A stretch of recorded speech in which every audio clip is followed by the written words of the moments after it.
Punjabi radio USA ਸੁਣ ਰਹੇ ਸਾਰੇ ਹੀ ਮਾਣਯੋਗ ਅਤੇ ਸਤਿਕਾਰ ਅਤੇ ਸਰੋਤਿਆਂ ਨੂੰ ਬਹੁਤ ਹੀ ਪਿਆਰ ਸਤਿਕਾਰ ਸਾਹਿਬ ਦੋਨੋਂ ਜੋੜ ਕੇ ਨਿੱਘੀ ਜਿਹੀ ਸਤਿ ਸ੍ਰੀ ਅਕਾਲ ਸਭ ਨੂੰ ਜੀ ਨੂੰ ਆਖਦੇ ਹਾਂ। ਸੋ ਤੇ ਪ੍ਰੋਗਰਾਮ ਖਬਰ ਤੇ ਨਜ਼ਰ ਦੇ ਵਿੱਚ ਆਪ ਸਭ ਦਾ ਨਿੱਘਾ ਸਵਾਗਤ ਹੈ। ਪ੍ਰੋਗਰਾਮ ਲੈ ਕੇ ਹਾਜ਼ਰ ਹੋ ਚੁੱਕੇ ਹਾਂ। ਪ੍ਰੋਗਰਾਮ ਦੇ ਵਿੱਚ ਆਪਣੇ ਨਾਲ ਇਸ ਟਾਈਮ ਜੁੜ ਚੁੱਕੇ ਨੇ ਮਿੰਟੂ ਗੁਰਸਰੀਆ ਜੀ ਮਲੋਟ ਸਟੂਡੀਓਜ਼ ਤੋਂ। ਮਿੰਟੂ ਜੀ ਨਿੱਘੀ ਜੀ ਆਇਆਂ ਨੂੰ ਪਿਆਰ ਭਰੀ ਸਤਿ ਸ੍ਰੀ ਅਕਾਲ ਜੀ। ਸ਼ੁਕਰੀਆ ਜੀ, ਸਾਰਿਆਂ ਨੂੰ ਸਤਿ ਸ਼੍ਰੀ ਅਕਾਲ ਜੀ। ਸਾਡੇ ਅੱਜ ਦੇ ਪ੍ਰੋਗਰਾਮ ਖਬਰ ਤੇ ਨਜ਼ਰ ਉਸ ਨੂੰ ਸਪਾਂਸਰ ਕਰਦੇ ਨੇ ਖਾਲਸਾ ਇੰਸ਼ੋਰੈਂਸ ਏਜੰਸੀ ਵਾਲੇ, ਜਿਨ੍ਹਾਂ ਦੇ ਕੋਲੋਂ ਤੁਸੀਂ ਹਰ ਇੱਕ ਤਰੀਕੇ ਦੀ ਇੰਸ਼ੋਰੈਂਸ ਕਰਵਾ ਸਕਦੇ ਹੋ। ਪੂਰੇ ਅਮਰੀਕਾ ਭਰ ਦੇ ਵਿੱਚ ਇੰਸ਼ੋਰੈਂਸ ਕਰਦੇ ਨੇ। ਇੰਸ਼ੋਰੈਂਸ ਬਾਰੇ ਪਤਾ ਕਰਨ ਲਈ ਕਾਲ ਕਰੋ ਨੰਬਰ 408-272-2500 ਦੇ ਉੱਤੇ। ਇਸ ਦੇ ਨਾਲ ਨਾਲ Krishan Dhanota university, Satpal Singh Tracy, Jassi Gill plumbing ਵਾਲੇ, ਬੇਕਰਸਫੀਲਡ, ਮੇਜਰ ਸਿੰਘ ਫਰੈਜ਼ਨੋ ਤੋਂ GN ਟਾਇਰ ਐਂਡ ਲੂਬ ਵਾਲੇ, ਜਿਨ੍ਹਾਂ ਕੋਲ ਤੁਸੀਂ truck wash, oil change, air brake ਦਾ ਕੰਮ ਕਰਵਾ ਸਕਦੇ ਹੋ। ਨਵੇਂ ਪੁਰਾਣੇ ਟਾਇਰ ਵਾਜਿਬ ਕੀਮਤਾਂ 'ਤੇ ਖਰੀਦ ਸਕਦੇ ਹੋ।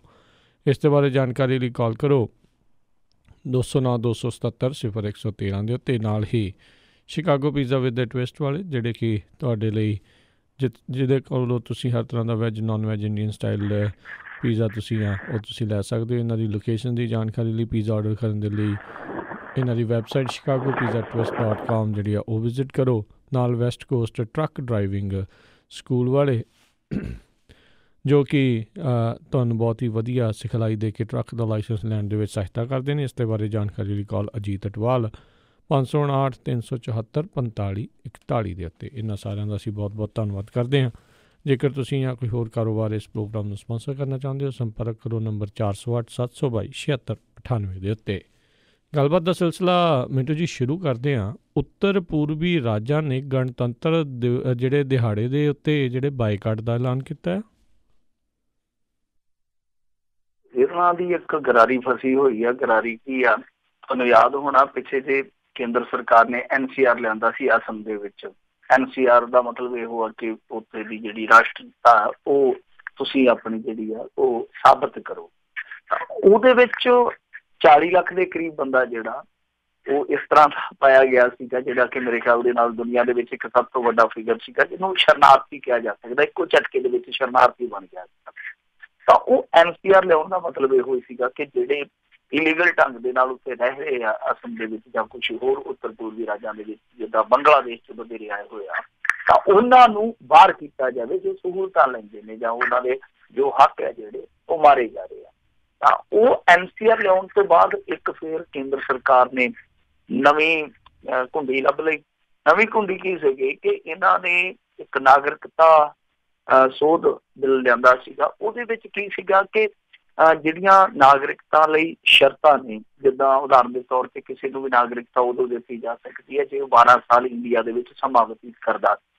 ਤਾਂ ਇਹਨਾਂ ਨੇ ਸੋਧ ਕਰਕੇ ਉਹ ਸਮਾਂ ਜਿਹੜਾ ਮਹਿਜ਼ 6 ਸਾਲਾਂ ਦਾ ਕਰ ਦਿੱਤਾ ਸੀ। ਇਸ ਤੋਂ ਇਲਾਵਾ ਇਹਨਾਂ ਨੇ ਜਿੱਦਾਂ ਬੰਗਲਾਦੇਸ਼, ਅਫਗਾਨਿਸਤਾਨ, ਪਾਕਿਸਤਾਨ, ਇਹਨਾਂ ਮੁਲਕਾਂ ਦੇ ਵਿੱਚੋਂ ਹਿੰਦੂ, ਬੁੱਧਿਸਟ, ਫਿਰ ਇਸ ਤੋਂ ਇਲਾਵਾ ਸਿੱਖ, ਇਹਨਾਂ ਸ਼ਰਨਾਰਥੀਆਂ ਵਾਸਤੇ ਇਹ ਪ੍ਰਬੰਧ ਕਰ ਦਿੱਤਾ ਸੀਗਾ। ਯਾਨੀ ਨਾ ਨੇਪਾਲੀ ਨੂੰ ਸ਼ਾਮਲ ਕੀਤਾ ਇਹਦੇ 'ਚ, ਨਾ ਸ੍ਰੀਲੰਕਾ ਵਾਲੇ ਨੂੰ। ਔਰ ਦੂਜੀ ਚੀਜ਼ ਜਿਹੜੀ ਵੱਡੀ ਸੀਗੀ ਕਿ ਇਹਦੇ ਵਿੱਚ ਮੁਸਲਮਾਨਾਂ ਨੂੰ ਲਾਭ ਨਹੀਂ ਦਿੱਤਾ ਗਿਆ। ਹੁਣ ਕਿਉਂ ਨਹੀਂ ਦਿੱਤਾ ਗਿਆ ਮੁਸਲਮਾਨਾਂ ਨੂੰ ਲਾਭ, ਇਹ ਆਪਾਂ ਨੂੰ ਸਾਰਿਆਂ ਨੂੰ ਪਤਾ ਚੱਲ। ਤਾਂ ਇਹਦੇ ਵਿੱਚ ਹੁਣ ਜਿਹੜੇ ਉੱਤਰ ਪੂਰਬੀ ਰਾਜ ਆ ਉਹ ਕਹਿੰਦੇ ਕਿ ਗੱਲ ਤੇ ਫਿਰ ਉੱਥੋਂ ਦੀ ਉੱਥੇ ਆ ਕਿ ਅਸੀਂ ਜਿਹੜੀ ਚੀਜ਼ ਨੂੰ ਇੱਥੋਂ ਤੱਕ ਲਿਆਂਦਾ ਕਿ NCR ਕਰਵਾਉਣਾ ਪਿਆ, ਤਾਂ ਉਹਦੇ ਵਿੱਚ ਹੁਣ ਫੰਡਾ ਤੇ ਉਹੀ ਰਹਿ ਜਾਣਾ ਕਿ ਤੁਸੀਂ ਉਹ ਸ਼ਰਤਾਂ ਜਿਹੜੀਆਂ ਨਰਮ ਕਰਦੇ ਹੋ। ਤੇ ਬਹੁਤ ਸਾਰੇ ਬੰਗਲਾਦੇਸ਼ੀ ਆ ਜਿਹੜੇ ਜਾਂ ਬਹੁਤ ਸਾਰੇ ਹੋਰ ਹਿਜਰਤਕਾਰੀ ਆ ਉਹ ਇੱਥੇ ਪੱਕੇ ਦੇ ਪੱਕੇ ਹੋ ਜਾਣਗੇ। ਤਾਂ ਇਹਨਾਂ ਚੀਜ਼ਾਂ ਨੂੰ ਲੈ ਕੇ ਵਿਰੋਧ ਆ, ਉੱਥੇ ਕਾਫੀ ਪ੍ਰੋਟੈਸਟ ਹੋ ਰਹੇ ਇਹਨਾਂ 20-25 ਦਿਨਾਂ ਦੇ ਦੌਰਾਨ। ਹੁਣ ਤਾਜ਼ਾ ਇਹ ਐਲਾਨ ਕੀਤਾ ਵਾ ਕਿ ਅਸੀਂ ਗਣਤੰਤਰ ਦਿਹਾੜੇ ਦਾ ਬਾਈਕਾਟ ਕਰਾਂਗੇ। ਇਹਦੇ ਵਿੱਚ ਇੱਕ ਨਹੀਂ, ਕਈ ਸਟੇਟ ਨੇ ਉੱਤਰ ਪੂਰਬੀ ਰਾਜ 6 ਆ ਮੇਰੇ ਖਿਆਲ ਦੇ ਨਾਲ, 6 ਦੇ ਵਿੱਚ 4-5 ਹੋਣਗੇ ਇੱਦਾਂ ਦੇ। ਤਾਂ ਉਹਨਾਂ ਦੇ ਵਿੱਚ ਇੱਕ ਦਿਲਚਸਪ ਗੱਲ ਇਹ ਆ ਕਿ ਕਈ ਸਰਕਾਰਾਂ ਇਸ ਤਰ੍ਹਾਂ ਦੀਆਂ ਜਿਹੜੀਆਂ ਭਾਜਪਾ ਦੀਆਂ ਜਾਂ ਭਾਜਪਾ ਦੇ ਸਮਰਥਨ ਦੇ ਨਾਲ ਚੱਲਦੀਆਂ ਪਈਆਂ। ਜੀ ਜੀ ਜੀ। ਅਗਲੀ ਜਿਹੜੀ ਗੱਲ ਕਰਦੇ, ਕੇਜਰੀਵਾਲ ਨੇ ਕਾਂਗਰਸ ਹਮਾਇਤ ਤੇ ਫੇਰ ਮਾਰੀ ਪਲਟੀ। ਦੇਖੋ ਕੀ ਕਰੀਏ ਹੁਣ, ਅਰਵਿੰਦ ਕੇਜਰੀਵਾਲ ਜਿਹੜਾ ਉਹ ਪਲਟੀ ਮਾਰਨ ਦੇ ਵਿੱਚ ਤੇ ਇੰਨੇ ਜ਼ਿਆਦਾ ਰਿਕਾਰਡ ਬਣਾ ਰਿਹਾ, ਮੇਰੇ ਖਿਆਲ ਦੇ ਨਾਲ ਤੋੜਨੇ ਸੰਭਵ ਨਹੀਂ ਹੋਣਗੇ। ਜਿੱਦਾਂ ਡੋਨਾਲਡ ਟਰੰਪ ਬਾਰੇ ਇੱਕ ਰਿਪੋਰਟ ਆਈ ਸੀਗੀ ਨਾ ਕਿ ਜੋ ਨਰਿੰਦਰ ਮੋਦੀ ਦੀ ਖੂਬੀ ਆ ਉਹੀ ਇਸ ਭਾਈ ਸਾਹਿਬ ਦੀ ਖੂਬੀ ਆ, ਤੇ ਉਸ ਖੂਬੀ ਨੂੰ ਕੋਈ ਫੜ ਹੀ ਨਹੀਂ ਸਕਦਾ, ਇੰਨੀ ਦੂਰ ਪਹੁੰਚ ਗਿਆ ਖੂਬੀ ਦੇ ਮਾਮਲੇ 'ਚ। ਤਾਂ ਉਹਦਾ ਅਰਵਿੰਦ ਕੇਜਰੀਵਾਲ ਦੀ ਵੀ ਇੱਕ ਖੂਬੀ ਬਣਦੀ ਹੈ ਕਈ ਗੱਲ ਤੋਂ ਭਟਕ ਆਉਣਾ।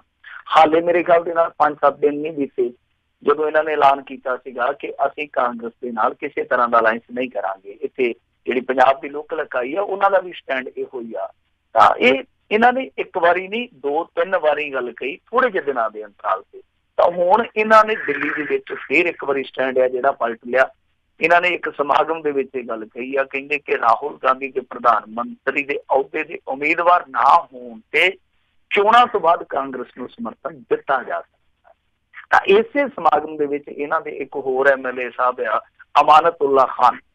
ਤਾਂ ਅਮਾਨਤੁੱਲਾ ਖਾਨ ਕਹਿੰਦੇ ਆ ਕਿ ਤੁਸੀਂ ਸਾਨੂੰ ਬੇਝਿਜਕ ਵੋਟਾਂ ਦੇਵੋ, ਆਮ ਆਦਮੀ ਪਾਰਟੀ ਨੂੰ ਵੋਟ ਕਰੋ, ਜ਼ਰੂਰਤ ਪਈ ਤਾਂ ਭਾਜਪਾ ਦੇ ਵਿਰੁੱਧ ਅਸੀਂ ਚੋਣਾਂ ਤੋਂ ਬਾਅਦ ਕੇਂਦਰ 'ਚ ਕਾਂਗਰਸ ਨੂੰ ਸਮਰਥਨ ਦੇਵਾਂਗੇ, ਪਰ ਤੁਸੀਂ ਵੋਟਾਂ ਦਾ ਕਿਤੇ ਬਟਵਾਰਾ ਨਾ ਕਰ ਦਿਓ। ਤੁਸੀਂ ਆਪ ਹੀ ਅੰਦਾਜ਼ਾ ਲਾ ਲਓ ਕਿ ਕੀ ਆ ਸਿੱਧੇ ਤੌਰ ਤੇ ਕਹਾਣੀ ਕੀ ਆ। ਕਹਾਣੀ ਇਹ ਆ ਕਿ ਮੁਸਲਮਾਨਾਂ ਦੀ ਵੋਟ ਜਿਹੜੀ ਆ ਤੁਹਾਨੂੰ ਪਤਾ ਹੀ ਆ ਕਿ ਭਾਜਪਾ ਜਾਂ ਸੰਘ ਹੈ ਜਿਹੜਾ ਉਹ ਤੋਂ ਦੂਰ ਹੀ ਬਣਾ ਕੇ ਰੱਖਦੀ। ਦਿੱਲੀ ਦੇ ਵਿੱਚ ਮੁਸਲਮਾਨ ਤਬਕਾ ਜਿਹੜਾ ਕਾਫੀ ਵੋਟ ਬੈਂਕ ਵਧੀਆ ਰੱਖਦਾ। ਤਾਂ ਇਹਨਾਂ ਦੀ ਨਜ਼ਰ ਸ਼ਾਇਦ ਉੱਥੇ ਹੀ ਆ। ਇਹ ਜਿੱਦਾਂ ਦਲਿਤ ਵੋਟ ਬੈਂਕ ਹੈ ਜਿਹੜਾ ਉਹ ਵੀ ਭਾਰਤੀ ਜਨਤਾ ਪਾਰਟੀ ਤੋਂ ਥੋੜਾ ਜਿਹਾ ਦੂਰੀ ਬਣਾ ਕੇ ਚੱਲਦਾ ਪਿਆ। ਤਾਂ ਏਦਾਂ ਹੀ ਇਹਨਾਂ ਨੇ ਕੁਛ ਜਿਹੜੇ ਵੋਟ ਬੈਂਕ ਹੈ, ਖਾਸ ਵੋਟ ਬੈਂਕ ਹੈ ਜਿਹੜੇ, ਉਹਨਾਂ ਨੂੰ ਇਹ ਸੁਚੇਤ ਕਰ ਦਿੱਤਾ ਕਿ ਮੋਹਰਿਓਂ ਕਹਾਣੀ ਕੁਛ ਵੀ ਨਜ਼ਰ ਆਉਂਦੀ ਹੋਵੇ ਪਰ ਪਰਦੇ ਦੇ ਪਿੱਛੇ ਦੀ ਕਹਾਣੀ ਇਹ ਆ ਕਿ ਕਾਂਗਰਸ ਦੇ ਨਾਲ ਹੀ ਅਸੀਂ ਜਾਣਾ ਔਰ ਜਾ ਰਹੇ ਹਾਂ। ਤਾਂ ਉਹ ਜਿਹੜੇ ਮੁਸਲਿਮ ਵੋਟ ਆ ਕਿ ਉਹ ਦੁਬਿਧਾ ਦਾ ਸ਼ਿਕਾਰ ਹੋ ਕੇ ਇੱਧਰ ਉੱਧਰ ਨਾ ਜਾਏ। ਸਾਨੂੰ ਪਵੇ ਅਸੀਂ ਵੱਧ ਤੋਂ ਵੱਧ ਸੀਟਾਂ ਜਿੱਤੀਏ ਤਾਂ ਬਾਅਦ ਦੇ ਵਿੱਚ ਸਮਰਥਨ ਅਸੀਂ ਕਾਂਗਰਸ ਨੂੰ ਦਿਆ।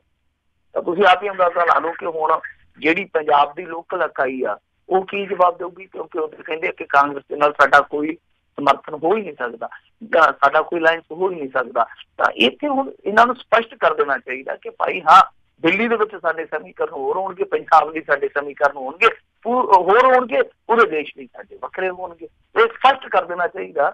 ਨਹੀਂ ਕਿ ਉਹ ਜਿਵੇਂ ਸਾਈਕਲ ਦੇ ਨਾਲ ਸਟੈਂਡ ਇੱਕ ਲੱਗਾ ਹੁੰਦਾ, ਉਹ ਇੱਕ ਸਾਈਕਲ ਦਾ ਸਟੈਂਡ ਲੈ ਜਾਵੇ ਤਾਂ ਲੰਡਾ ਹੋ ਜਾਂਦਾ ਸਾਈਕਲ।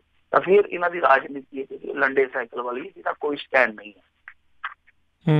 ਜੀ ਜੀ ਜੀ ਅਗਲੀ ਖਬਰ ਤੇ ਨਜ਼ਰ ਮਾਰੀਏ। ਕਹਿੰਦੇ ICICI ਬੈਂਕ ਦੀ ਜਿਹੜੀ ਸਾਬਕਾ CEO ਚੰਦਾ ਕੋਚਰ ਤੇ ਪਤੀ ਦੀਪਕ ਕੋਚਰ ਨਾਮਜ਼ਦ।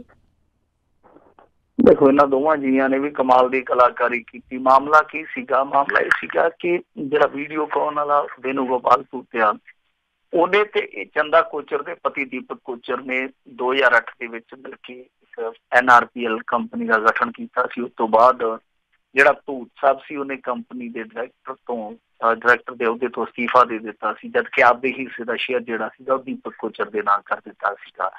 ਇਸ ਤੋਂ ਬਾਅਦ 2010 ਦੇ ਵਿੱਚ ਧੂਤ ਦੀ ਮਾਲਕੀਅਤ ਵਾਲੀ ਸੁਪਰੀਮ ਐਨਰਜੀ ਪ੍ਰਾਈਵੇਟ ਲਿਮਟਿਡ ਨੇ NRPL ਜਿਹੜੀ ਪਹਿਲਾਂ ਕੰਪਨੀ ਬਣਾਈ ਸੀ ਇਹਨਾਂ ਨੇ, ਤਾਂ ਉਹਨੂੰ 64 ਕਰੋੜ ਦਾ ਲੋਨ ਦੇ ਦਿੱਤਾ। ਉਸ ਤੋਂ ਬਾਅਦ ਇਹਦੇ ਬਦਲੇ ਵਿੱਚ NRPL ਦੀ ਇੱਕ ਵੱਡੀ ਹਿੱਸੇਦਾਰੀ ਜਿਹੜੀ ਸੁਪਰੀਮ ਐਨਰਜੀ ਦੇ ਨਾਮ ਟ੍ਰਾਂਸਫਰ ਹੋ ਜਾਂਦੀ ਹੈ। ਇਸ ਤੋਂ ਬਾਅਦ 2002 ਦੇ ਵਿੱਚ ICICI ਬੈਂਕ ਹੈ ਜਿਹੜਾ ਉਹ ਵੀਡੀਓਕਾਨ ਨੂੰ 3250 ਕਰੋੜ ਰੁਪਏ ਦਾ ਕਰਜ਼ ਮਨਜ਼ੂਰ ਕਰਦਾ। ਹੁਣ ICICI ਬੈਂਕ ਦੀ CEO ਕੌਣ ਆ? ਬੀਬੀ ਚੰਦਾ ਕੋਚਰ, ਦੀਪਕ ਕੋਚਰ ਦੀ ਜਿਹੜੀ ਸੁਪਤਨੀ ਆ। ਤਾਂ ਖੇਡ ਤੁਸੀਂ ਦੇਖ ਲਓ ਕਿ ਕੀ ਖੇਡੀ ਜਾਂਦੀ ਆ। ਤਾਂ ਉਸ ਤੋਂ ਬਾਅਦ ਜਿਹੜੇ ਮਿਸਟਰ ਧੂਤ ਸੀਗੇ ਉਹਨਾਂ ਨੇ NRPL ਦੇ ਵਿੱਚ ਕਰੋੜਾਂ ਰੁਪਈਆ ਦਾ ਫਿਰ ਨਿਵੇਸ਼ ਕਰ ਦਿੱਤਾ, ਇਨਵੈਸਟਮੈਂਟ ਹੋ ਜਾਂਦੀ ਆ। ਤਾਂ ਇਹ ਜਿਹੜਾ 3250 ਕਰੋੜ ਰੁਪਈਏ ਦਾ ਕਰਜ਼ਾ ਸੀ ਜੋ ਵੀਡੀਓਕਾਨ ਨੂੰ ਦਿੱਤਾ ਗਿਆ ਚੰਦਾ ਕੋਚਰ ਦੇ ਮਾਰਫਤ, ਤਾਂ ਉਹਦੇ ਵਿੱਚੋਂ 4849 ਕਰੋੜ ਰੁਪਈਏ ਦਾ ਬਕਾਇਆ ਹਜੇ ਤੱਕ ਵੀ ਪਿਆ। ਔਰ ਇਹਨੂੰ ਨਾਨ ਪਰਫਾਰਮਿੰਗ ਐਸੈਟ ਜਿਹਨੂੰ ਆਪਾਂ NPA ਕਹਿ ਦਿੰਦੇ ਹਾਂ, ਉਹ ਐਲਾਨ ਦਿੱਤਾ ਗਿਆ। ਤਾਂ ਤੁਸੀਂ ਦੇਖ ਲਓ ਕਿ ਬੇੜੀ ਦੇ ਮਲਾਹ ਕਿੱਦਾਂ ਬੇੜੀਆਂ ਡੋਬਦੇ ਪਏ। ਚੰਦਾ ਕੋਚਰ CEO ਸੀਗੀ ਜਿਹੜੀ ਕਿ ਸਾਰਾ ਕੁਛ ਸੰਭਾਲਦੀ ਆ।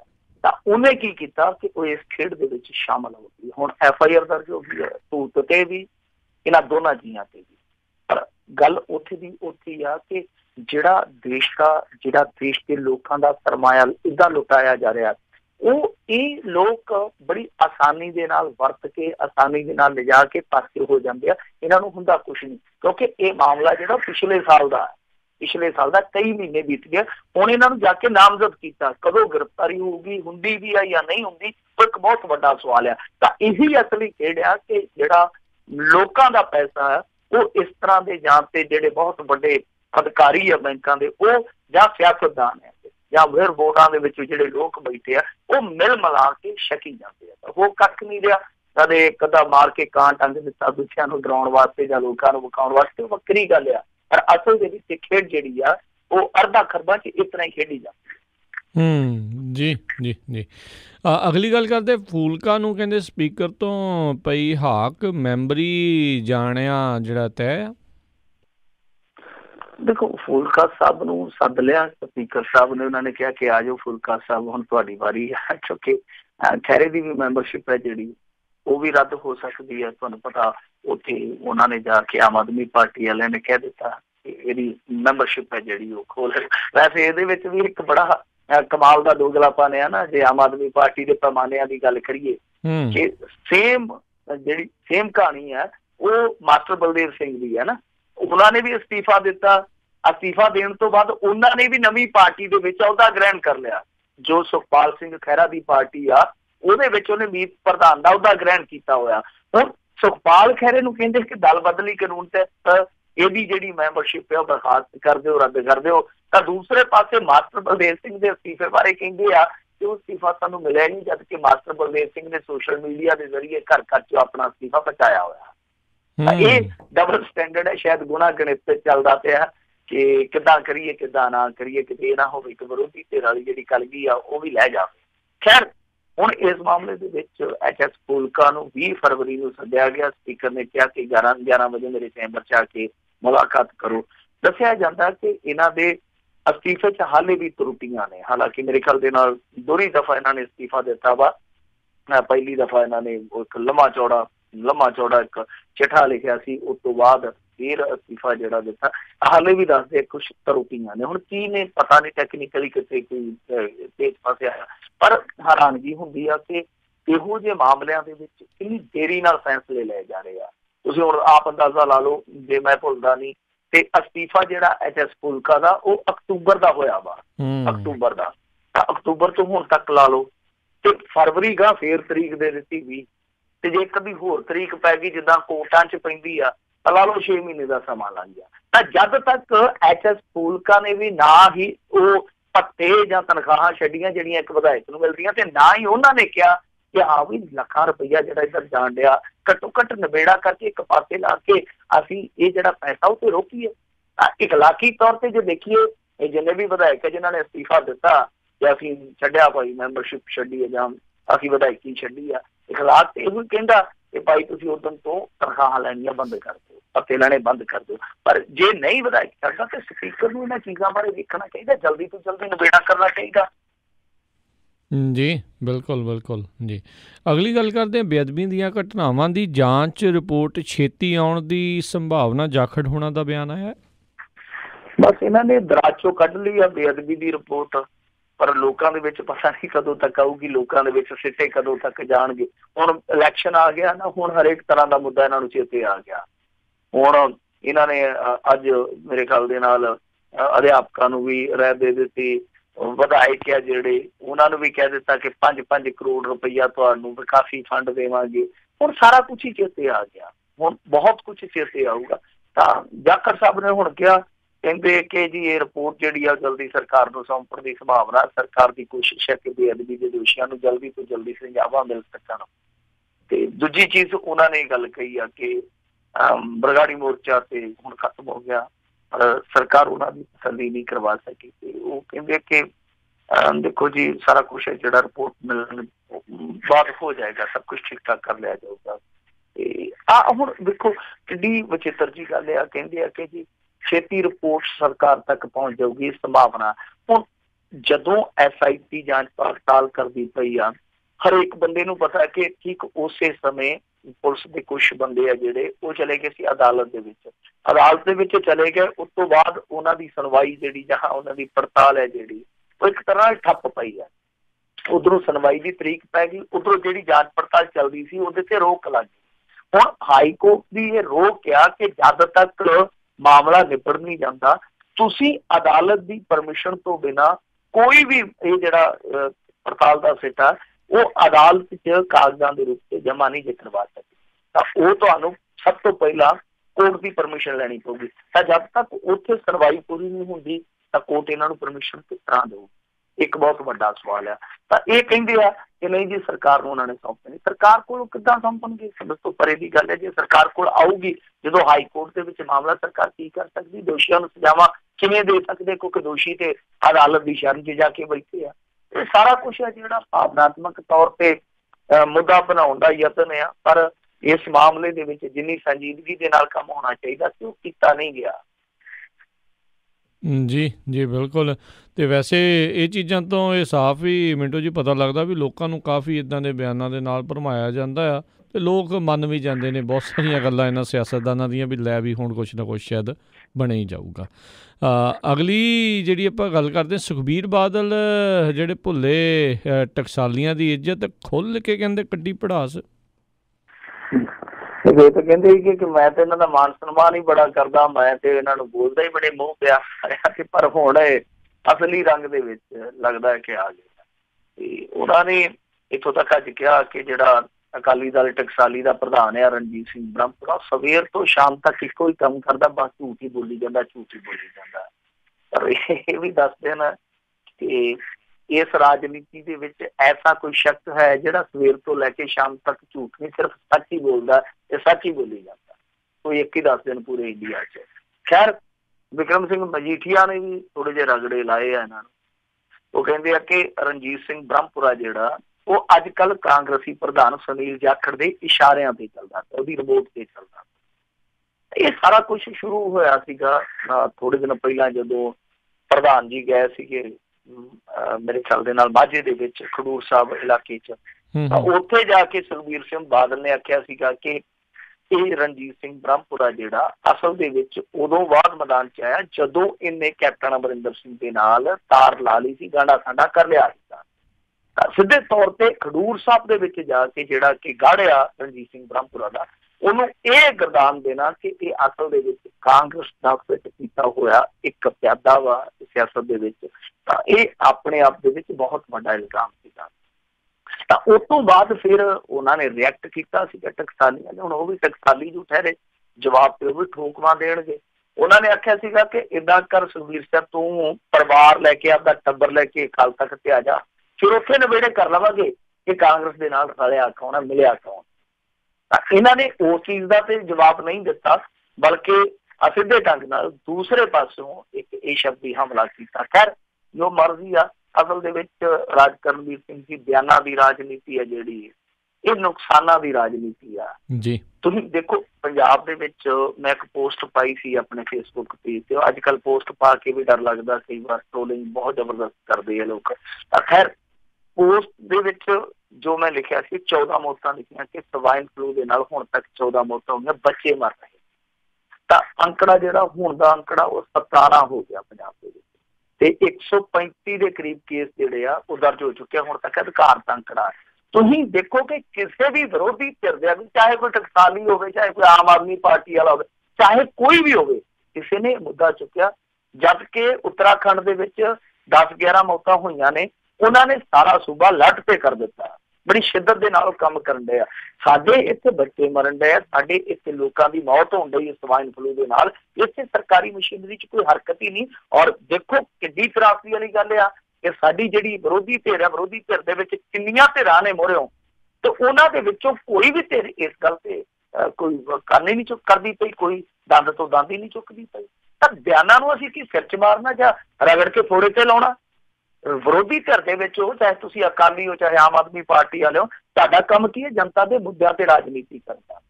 ਔਰ ਤੁਸੀਂ ਕਰ ਕੀ ਰਹੇ ਹੋ? ਇੱਕ ਦੂਜੇ ਦੇ ਕਿਰਦਾਰ ਤੇ ਇੱਕ ਦੂਜੇ ਦੇ ਕਿਰਦਾਰ ਤੇ ਚਿੱਕੜ ਸੁੱਟੋ, ਇੱਕ ਦੂਜੇ ਦੇ ਕਿਰਦਾਰ ਤੇ ਡੰਡੇ ਮਾਰੋ, ਜੋ ਮਰਜ਼ੀ ਕਰੋ। ਪਰ ਸਭ ਤੋਂ ਵੱਡੀ ਗੱਲ ਹੈ ਕਿ ਜੋ ਭੂਮਿਕਾ ਤੁਸੀਂ ਬੰਨ੍ਹਦੇ ਹੋ ਕਿ ਅਸੀਂ ਇਸ ਭੂਮਿਕਾ ਲਈ ਆਏ ਹੋਏ ਹਾਂ, ਅਸੀਂ ਜਨਤਾ ਦੇ ਮੁੱਦਿਆਂ ਤੇ ਰਾਜਨੀਤੀ ਕਰਨਾ ਆ, ਤਾਂ ਉਸ ਭੂਮਿਕਾ ਦੇ ਨਾਲ ਤੁਸੀਂ ਇਸ ਤਰ੍ਹਾਂ ਦੀ ਗਦਾਰੀ ਕਰੋ, ਠੀਕ ਨਹੀਂ ਸੋਚਦਾ ਨਹੀਂ। ਜੀ ਜੀ ਜੀ। ਅਗਲੀ ਜਿਹੜੀ ਆਪਾਂ ਗੱਲ ਕਰਦੇ ਹਾਂ, ਕਹਿੰਦੇ ਟਰਮੀਨੇਟ ਅਧਿਆਪਕ ਬਹਾਲ, ਬਦਲੀਆਂ ਰੱਦ, CM ਨਾਲ ਮੀਟਿੰਗ ਤੈਅ। ਬਿਲਕੁਲ, ਮੈਂ ਤੁਹਾਨੂੰ ਥੋੜਾ ਜਿਹਾ ਹਵਾਲਾ ਦਿੱਤਾ ਸੀਗਾ ਕਿ ਸਰਕਾਰ ਜਿਹੜੀ ਆ ਹੁਣ ਤੇਜ਼ੀ ਨਾਲ ਆਪਣੇ ਰੁਖ ਦੇ ਵਿੱਚ ਬਦਲਾਅ ਕਰਦੀ ਪਈ ਆ। ਇਹ ਉਹੀ ਅਧਿਆਪਕ ਆ ਜਿਹੜੇ ਲੰਮਾ ਸਮਾਂ ਸੰਘਰਸ਼ ਕਰਦੇ ਆਏ ਆ।